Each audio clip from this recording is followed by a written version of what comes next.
harto y siento que no todas las especialidades lo difunden tanto como debiera ser.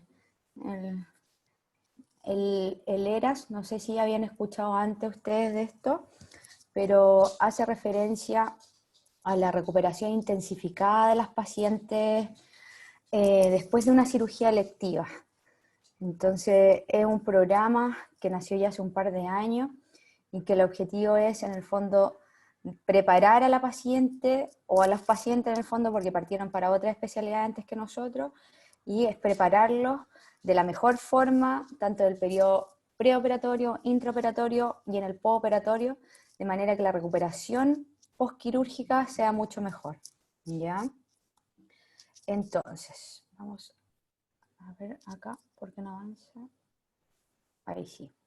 El objetivo de esta presentación es hacerle una introducción al tema para que conozcan cuáles son los objetivos del programa ERAS en general, cuáles son los principios de esto, un poco cómo es la implementación y obviamente cuál es la evidencia actual que existe con este tipo de programas.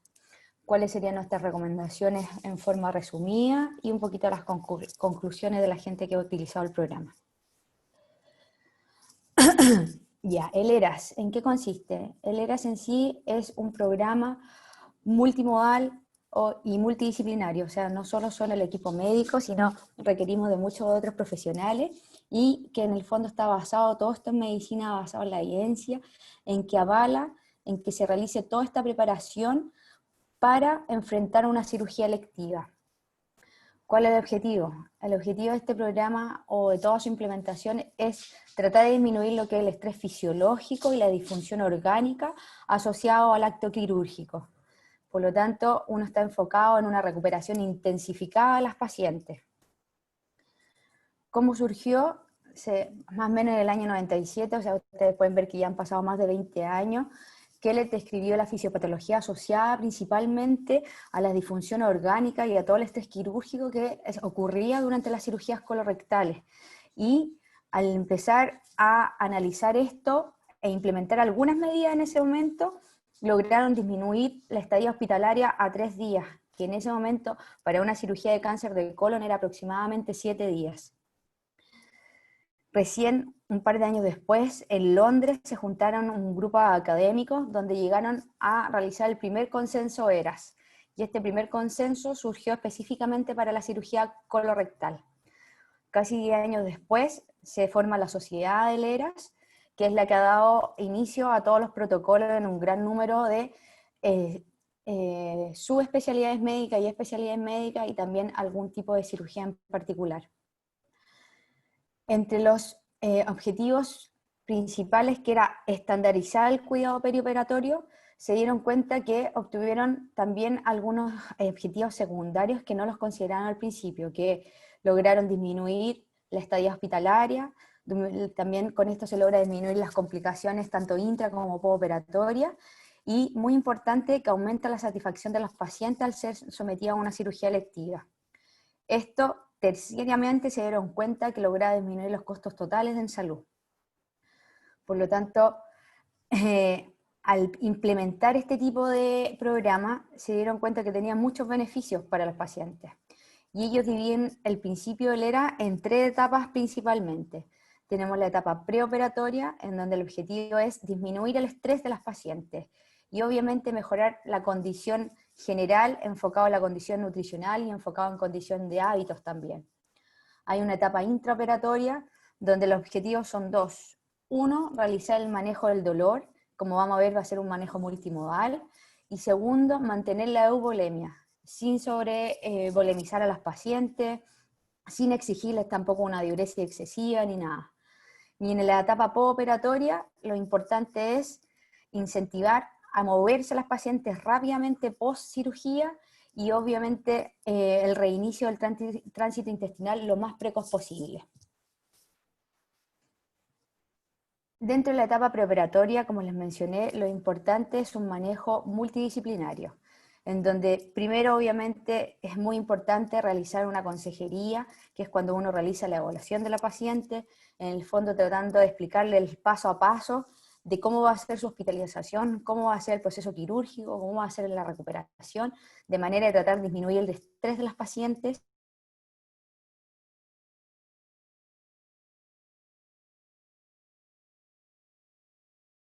Pueden causar tabaquismo o el consumo de algunas drogas o el consumo excesivo de alcohol.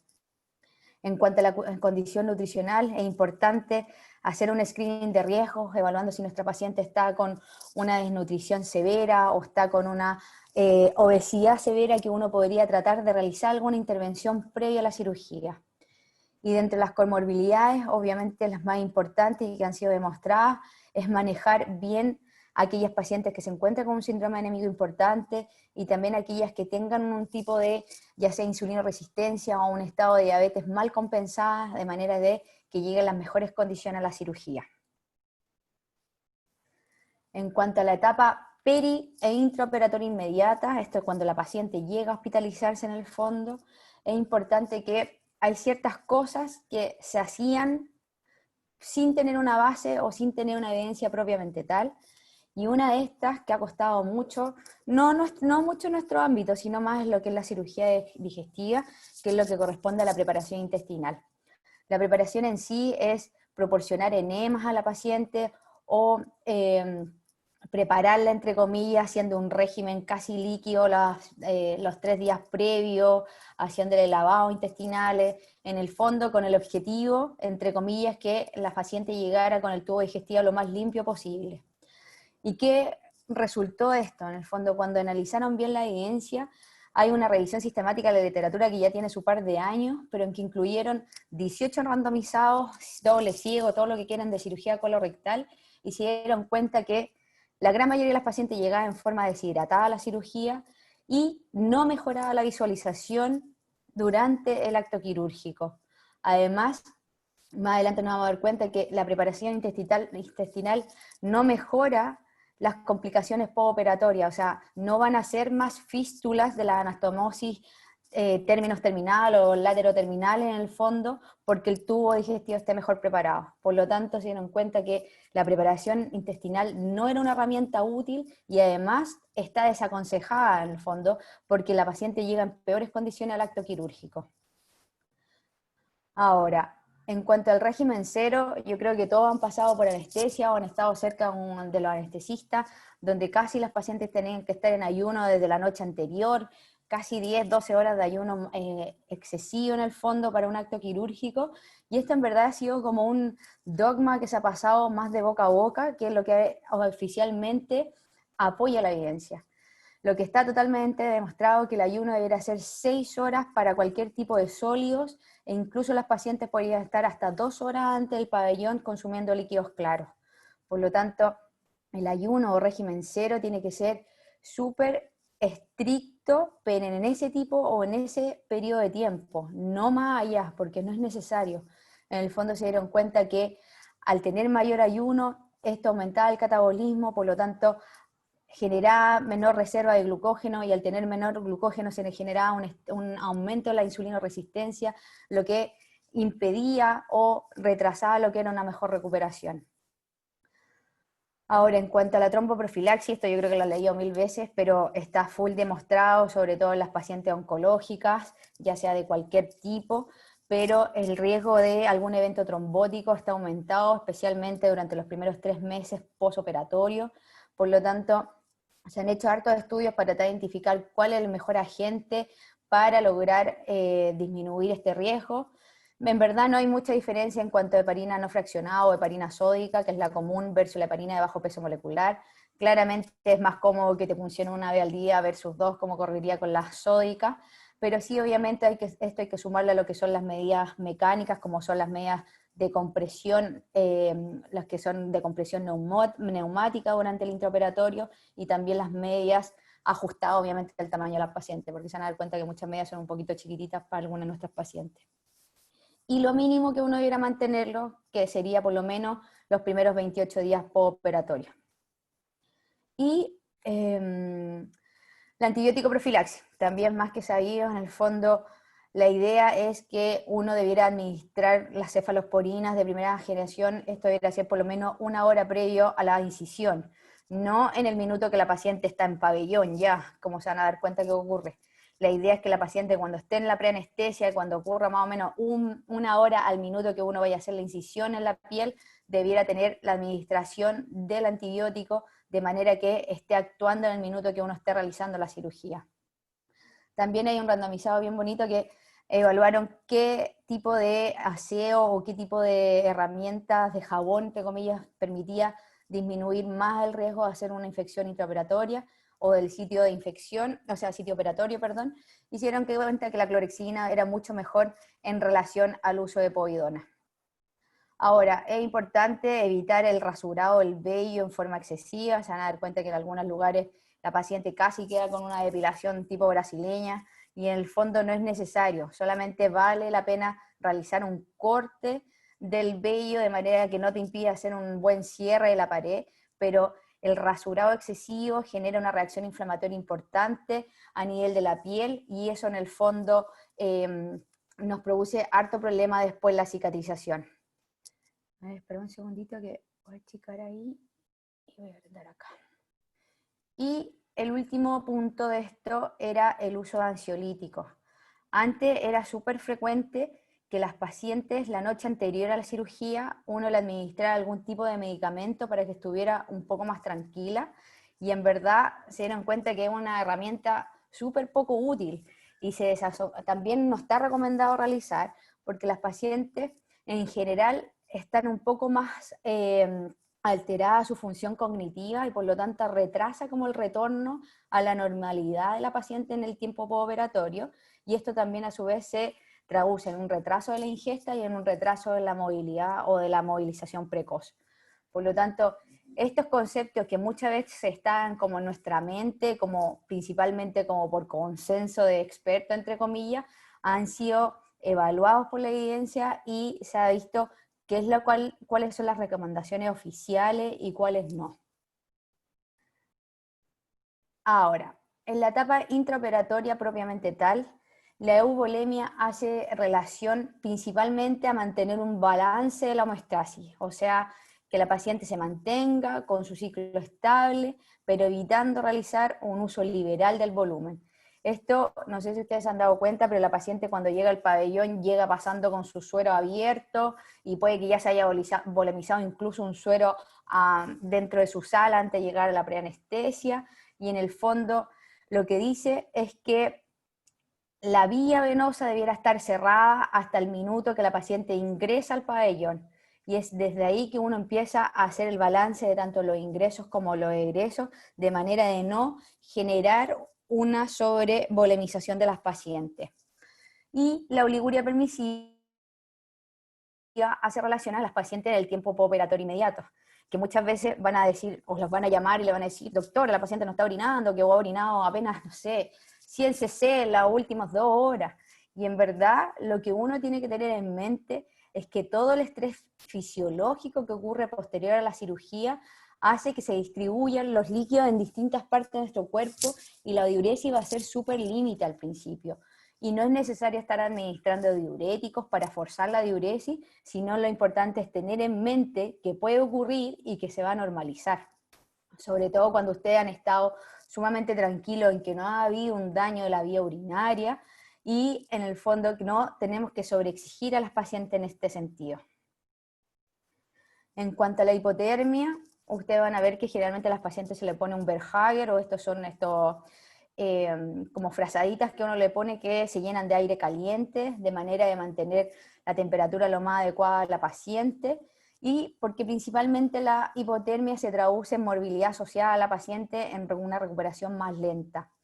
Esto en el fondo no hace relación con la temperatura del pabellón en sí, sino con lo que la paciente o la temperatura de la paciente puede lograr. Y este tipo de herramientas, como son los Verhager, se van a dar cuenta que logra mantener muy bien a las pacientes durante la cirugía. Y hay una evaluación o una escala que uno puede hacer en el tiempo preoperatorio o en la parte preanestésica, en que evalúa tu riesgo de náusea y vómitos al despertar de la cirugía. Y tenemos que tener en mente que al menos casi un tercio de las pacientes sí o sí experimentará náusea y vómito en el tiempo postoperatorio. Por lo tanto, al valorar este riesgo previo a la cirugía, uno puede prepararse y administrar a los pacientes, sobre todo aquellas que van a tener una mayor posibilidad de presentarlo, y decirle a las pacientes, prepararla y además administrar medicamentos que puedan reducir este riesgo. En cuanto al protocolo anestésico, principalmente lo que te recomienda el ERAS es realizar aquel método anestésico que te proporcione el despertar más rápido a la paciente. En el fondo, ocupando fármacos de corta acción, principalmente lo que es el remifentanil, ojalá mantener la anestesia mediante las drogas intravenosas, más que los gases, y obviamente ocupar relajantes musculares que puedan ser más fáciles revertir. En cuanto al manejo multimodal del dolor, esto tienen que tenerlo como en mente que en muchas sociedades existe una crisis epidémica en cuanto al uso de opioides, incluso se considera como un problema de salud pública, y por lo tanto el objetivo de esto es tratar de reducir la dependencia que se genera de este tipo de fármacos, y por lo tanto hay que hacer un manejo multimodal tratando de generar una sinergia con distintos tipos de analgésicos.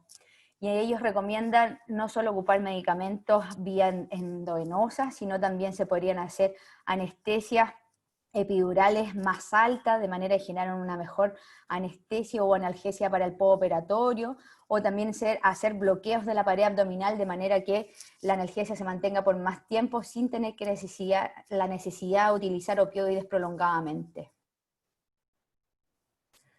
En la etapa postoperatoria, lo importante es incentivar la realimentación precoz.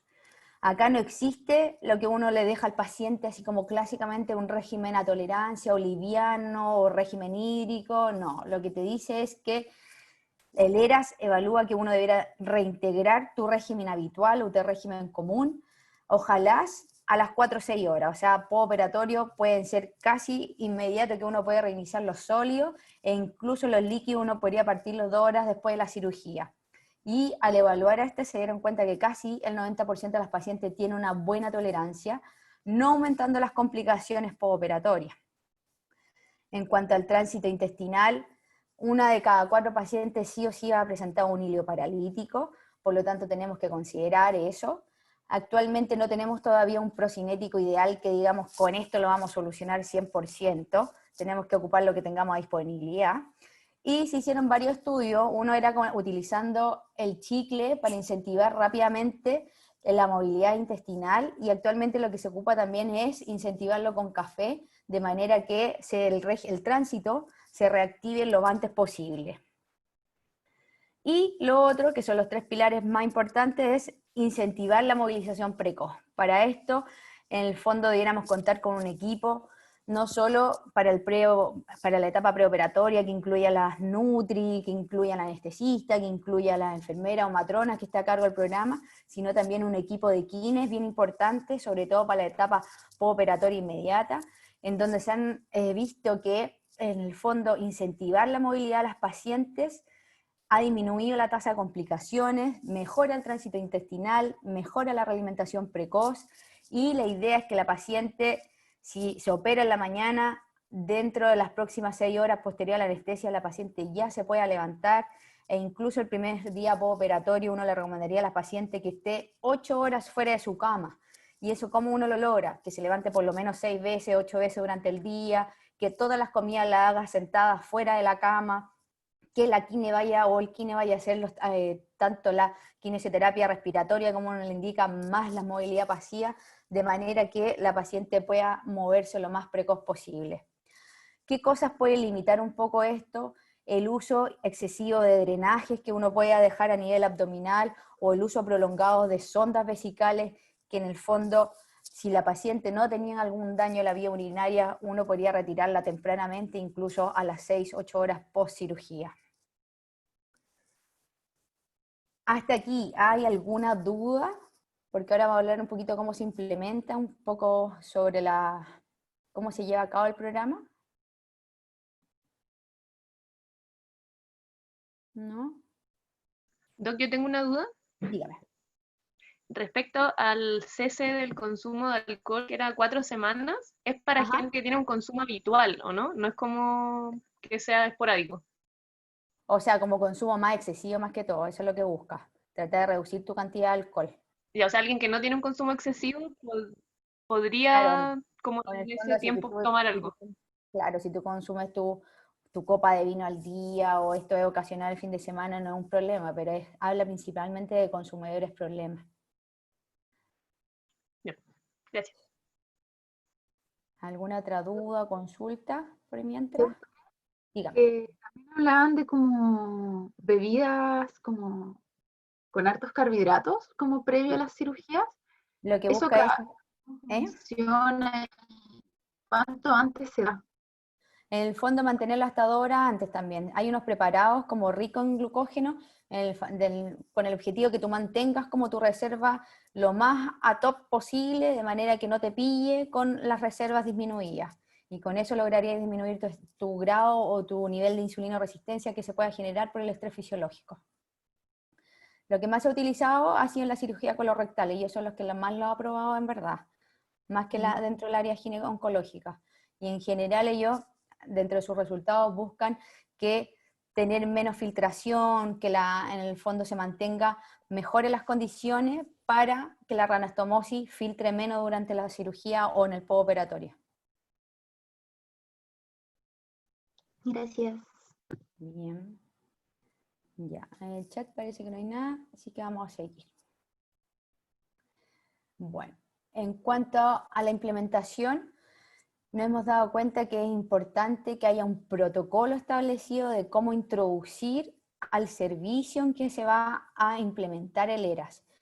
Y en el fondo, lo importante es que esto tiene que ser multidisciplinario, no puede depender de una sola persona. En el fondo tiene que haber un equipo formado por un médico que lidere esto, y en el fondo donde está principalmente el equipo quirúrgico, un equipo anestésico asociado. Tenemos que tener profesionales del ámbito de nutrición, del ámbito de la kinesiología, enfermeras o matronas que estén a cargo de nuestro servicio, además de, ojalá, asistentes sociales y un equipo de apoyo de salud mental importante, y ojalá tener también lo que fuera una terapia ocupacional, todos participando en el fondo para tener lo más preparada a la paciente, tanto en el periodo preoperatorio como para la recepción en el postoperatorio. Esto requiere entrenamiento, se dice que toma más o menos entre 8 a 10 meses implementarlo bien, y obviamente hay que estar haciendo una revisión a través de workshops para ir corroborando que los procesos se vayan realizando como están planteados, y también para poder lograr la adherencia del resto del equipo de salud. Ahora, importante es que hay que ir haciendo auditorías que sean periódicas, y esto permite que en el fondo se genere una red internacional de muchos centros hospitalarios que van reportando sus resultados a medida que se haya implementado el programa, y obviamente permite desarrollar y actualizar los protocolos que existen en la actualidad. Como pueden ver, las publicaciones ya llevan un par de años, muchos ya se han actualizado, de hecho el nuestro se publicó el 2015 y el año pasado ya se actualizó, y cada vez se han sumado más tipos de cirugía y más especialidades a esto, de manera de incluir sus protocolos y poder aplicar a las distintas especialidades. Vamos a revisar un poquito de la evidencia. Como les expliqué yo, esto partió con la cirugía colorectal.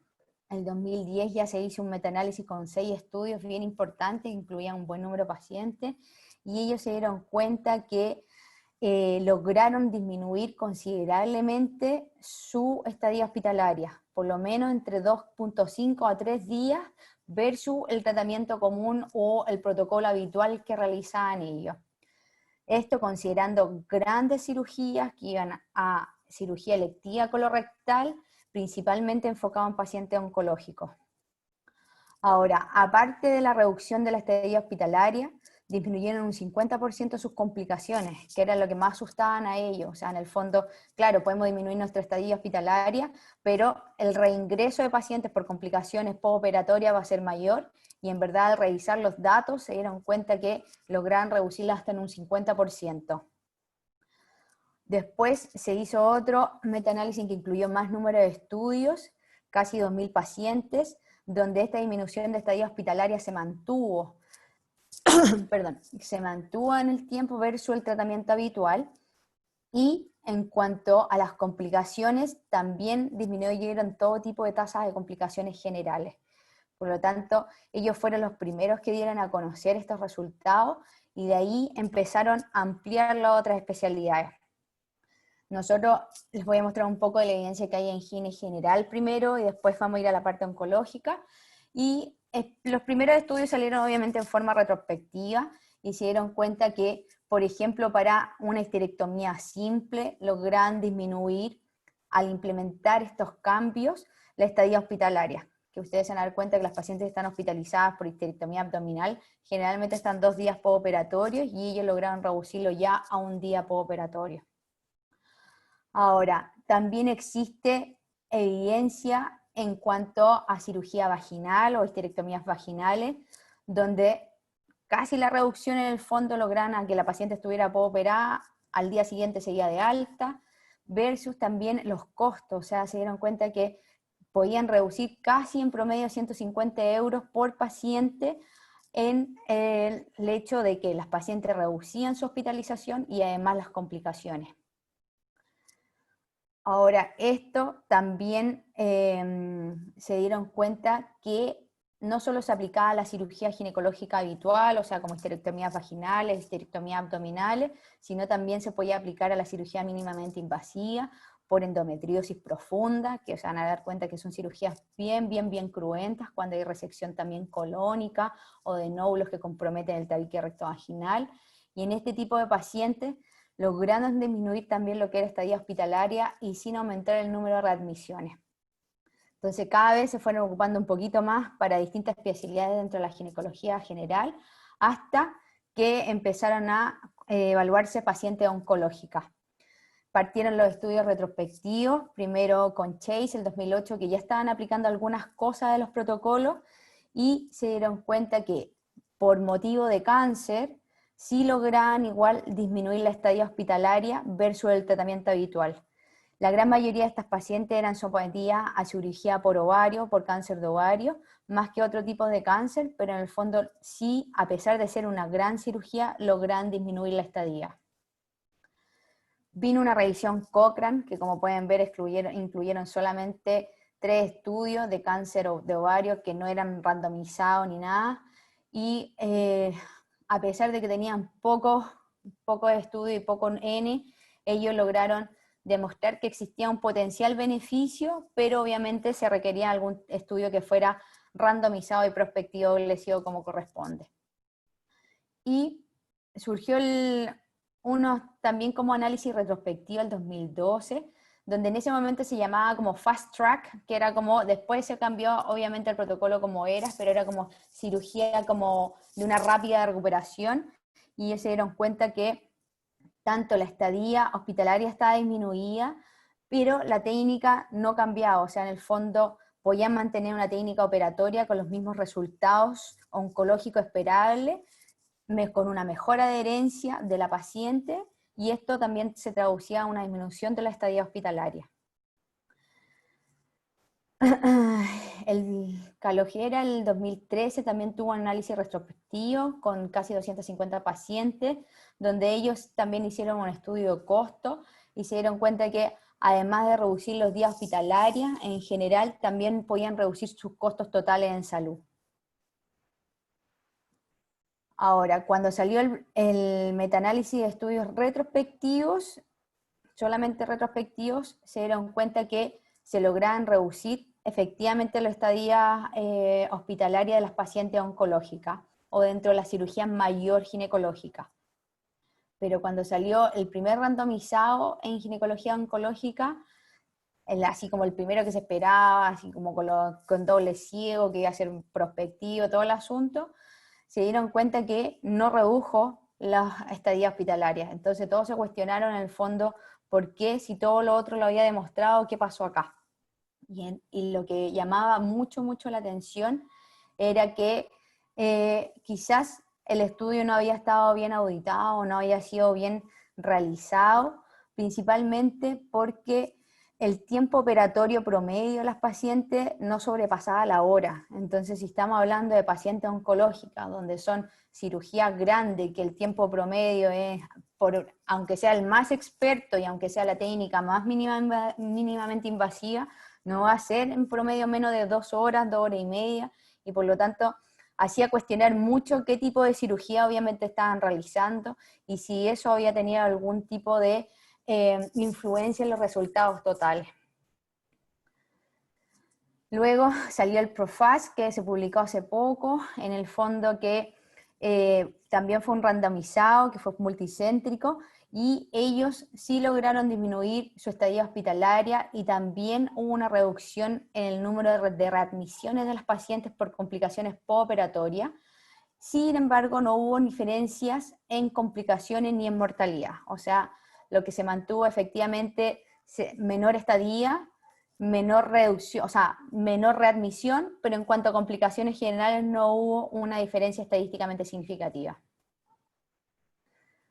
Por lo tanto, a modo de resumen, las recomendaciones en general son en la etapa preoperatoria, obviamente la consejería, evitar los sólidos hasta 6 horas antes, podemos darle líquidos claros hasta 2 horas antes a la paciente, no realizar la preparación intestinal, no utilizar ansiolíticos, sí utilizar los trombos y la antibiótico profilaxis, y ojalá mantener la vía venosa cerrada hasta el momento de ingreso al pabellón. En cuanto al intraoperatorio, mantener la eubolemia, utilizar aquel protocolo anestésico que nos permita un despertar precoz, hacer una evaluación del riesgo de náusea y vómitos que pueda presentar la paciente y con esto prevenirla. Idealmente no dejar el uso de drenaje ni sondas nasogástricas, y obviamente prevenir la hipotermia de la paciente. En cuanto al tiempo postoperatorio, lo más importante es no sobrehidratar a la paciente, teniendo en mente esta oliguria permisiva que puede ocurrir, realizar un manejo multimodal del dolor, ojalá que la paciente ya se rehidrate por vía oral 2 horas post cirugía, incentivar el régimen común desde las 6 horas post cirugía, ojalá el retiro de la sonda Foley no sea más allá del primer día postoperatorio, si es que obviamente no hubo ninguna lesión de la vía urinaria. Incentivar el uso de la tromboprofilaxis desde las 6 horas postoperatorio, incluso en aquellas pacientes que hayan o que pudieran haber tenido un sangrado importante durante la cirugía. Incentivar la movilización precoz de la paciente y ser súper estricto en la transfusión de la unidad de glóbulos rojos solo cuando las pacientes tengan una hemoglobina menor a 7 y sean sintomáticas, y obviamente uno puede hacer un poquito antes o con hemoglobinas mayores si es que la paciente obviamente tiene algún problema cardíaco asociado. Ahora, como ustedes vieron, ya el año pasado se hizo un update de nuestras recomendaciones, en donde solamente se incluyó principalmente lo que era hacer una mejor consejería. En cuanto al ERAS, ¿qué podemos concluir? Que en el fondo es un programa que tiene un potencial beneficio y que va muy en contra de la doctrina tradicional. Yo creo que eso es lo que más llama la atención. Tenemos que recordar desde el minuto que la medicina avala algún tipo de procedimiento, o cuando surge todo esto hallazgo de medicina basada en la evidencia, hasta que se llegue a la práctica clínica, en promedio toma 15 años. Por lo tanto, debiéramos considerarlo desde ya, ojalá lo hubieran conocido también antes para nuestras pacientes, y en el fondo conocer cuáles son los beneficios en pro de una buena recuperación. Y eso es lo que les quería presentar hoy día. Ahora, todas las dudas que tengan o consultas. Vamos a ver el chat.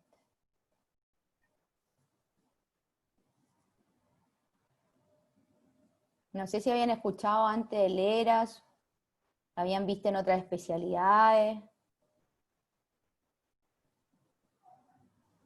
Yo no había escuchado por lo menos antes lo del ERAS, no sé el resto. Yo había escuchado cosas. Habían escuchado algunas cosas. De repente hay Sí. gente como que incorpora algunas cosas de los programas. Pero... Como lo del lavado intestinal. Eso en Coloprocto yo lo había escuchado. Ya, o sea, si hablan con los viejitos en el fondo, se van a dar cuenta que hay que preparar a la paciente con enema, que no sé qué, que uno no le puede sacar eso un poquito de mente, en verdad. pero si ustedes hablan con la gente más joven, se van a dar cuenta que en verdad no reduce las complicaciones, no es que la anastomosis te va a filtrar menos porque el intestino esté más limpio, ¿entienden? Ay, dice doctora, ¿cómo considera que es la adherencia a nivel regional o nacional de este programa? Todavía Chile está súper en pañales, en verdad son pocas las instituciones que la tienen realmente implementada, y en el fondo ni nosotros lo tenemos propiamente tal como servicio. En la unidad tratamos de que sea lo más, o sea, tratar de mantener lo más posible, incentivando en el fondo que la paciente se realimente lo más precoz posible, que se levante lo anterior, o sea, lo más posible, y tratando de sumar otro tipo de profesionales, y eso es lo que tenemos un poquito más déficit, porque no contamos con un equipo obviamente de salud mental, ni asistente social, ni kinesiólogo específicamente para nosotros, entonces eso hace que uno tenga que disponer de las personas que trabajan para el servicio, y eso puede tomar un par de días, incluso la paciente se puede haber ido de alta antes que venga el kinesiólogo a ver. No sé si hay más dudas o consultas.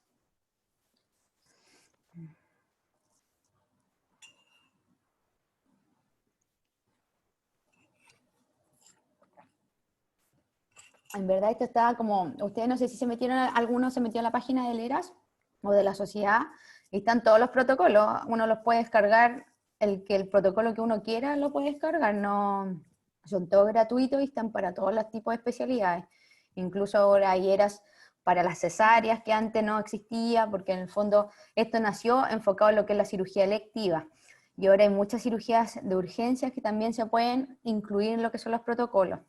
Y dentro del ámbito ginecológico está para gineonco, está para la cesárea, me parece que hay algunos protocolos también de gine general, pero ustedes pueden buscar de otras especialidades, hay un montón también, incluso se ha incluido para los recién nacidos como cirugía neonatal, o para la cirugía de mama que antes no estaba incluido, también se incorporó, y en el fondo es meterse en la página del ERAS, y si ustedes tienen alguna especialidad de su gusto, también ahí pueden buscarlo, porque está casi todos yo creo que ya han incorporado, antes eran mucho menos especialidades y ahora ya todos yo creo que han sumado algún tipo de protocolo. Ya, pero esto es como el fondo para que ustedes conozcan, vean que hay hartas cosas que ya están más que revisadas por la evidencia y se sabe cuáles van a tener beneficios, cuáles efectivamente no traen o traen cero beneficio en el fondo, y ojalá no quedarnos con lo que nos dicen nuestros profesores, así como, sí, tenemos que hacer esto, porque no, porque a mí me pasa esto. No, en verdad, darse el tiempo de revisar y decir, ya, a ver, ¿qué es lo que realmente está avalado?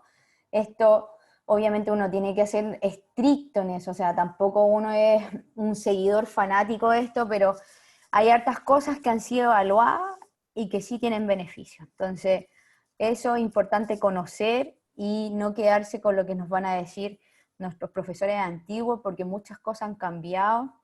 Antes era solamente por lo que ellos veían y ninguno se da el tiempo de revisar sus números. Entonces, yo creo que van a tener hartos pasos dentro de ginecología donde le van a decir lo mismo. O sea, dentro de eso, yo creo que un cambio importante de la cátedra surgió hace hartos años con la doctora Chami, que ella trajo en el fondo que uno tenía que revisar bien la evidencia y con eso realmente sentirse tranquilo si es que estaba avalado o no estaba avalado. Y eso hace que, por lo menos dentro de la UB, ginecología sea yo creo que una de las cátedras que más se esfuerza en ese sentido. No quedarse solamente por consenso.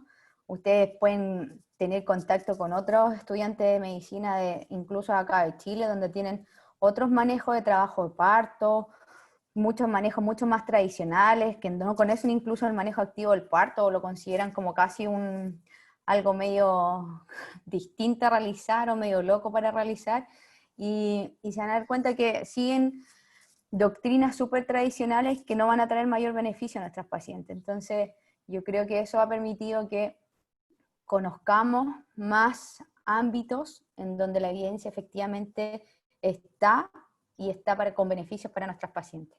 Así que los invito, sobre todo a aquellos que, obvio, que gine no es lo que les gusta, pero tienen otras especialidades en que sí tienen algún deseo de participar a futuro a lo mejor, y ahí se van a dar cuenta que efectivamente pueden haber protocolos que ya están más que revisados y pueden traer beneficio a aquellas pacientes. ¿Ok? Espero que estos pasos hayan sido, en el fondo, un buen recordatorio de lo que ustedes aprendieron durante su pregrado. Estos pasos son solamente para actualizar algunas cosas. Lo que uno busca es principalmente es que el conocimiento ya estaba, solamente recordar de manera que ustedes se enfrenten con un poquito más así de mente más fresca en ese sentido a las pacientes, y también incentivarlos que, ya que les falta tan poco para que sean médicos en sí, que tengamos una alta sospecha en nuestras pacientes. O sea, nosotros obviamente estamos enfocados en la paciente femenina, pero esto es para que ustedes no solo conozcan nuestros datos, sino como incentivarlo a que estén siempre atentos. En el fondo, escuchen a las pacientes, conversen con ellas durante el internado o el poco tiempo que tengan, porque, claro, uno puede fallar mucho más en no conversar o en no examinar más que por no saber. Entonces, importante darse el tiempo, y también a futuro que también ojalá se puedan dar el tiempo con cada una de ellas, de manera de generar ese vínculo o ese lazo que es médico-paciente, que es súper importante. La vía le va a enseñar eso, que ojalá así sea, y no sean médicos que no miren a la cara, que no le den la explicación a la paciente, que no se den el tiempo incluso de ofrecerle que la paciente se siente, porque créanme que hay gente así, ¿ya? Así que espero que haya sido útiles para ustedes, que ojalá puedan comenzar su internado lo antes posible, y así no retrasen más su finalización de su año, y que sea todo bien, ojalá beneficioso para ustedes, ¿ya? Nosotros por lo menos me parece que no tenemos más pasos, así que espero que haya sido productivo. Esto fue el paso hoy día, más cortito, así que estén muy bien, cuídense. Gracias, Ya. doctora. Gracias. Y Gracias. nos vemos por ahí después en el hospital. Que estén Muchas bien. gracias. Chao, Chao, que esté bien. chao. Gracias. Chao. Partir.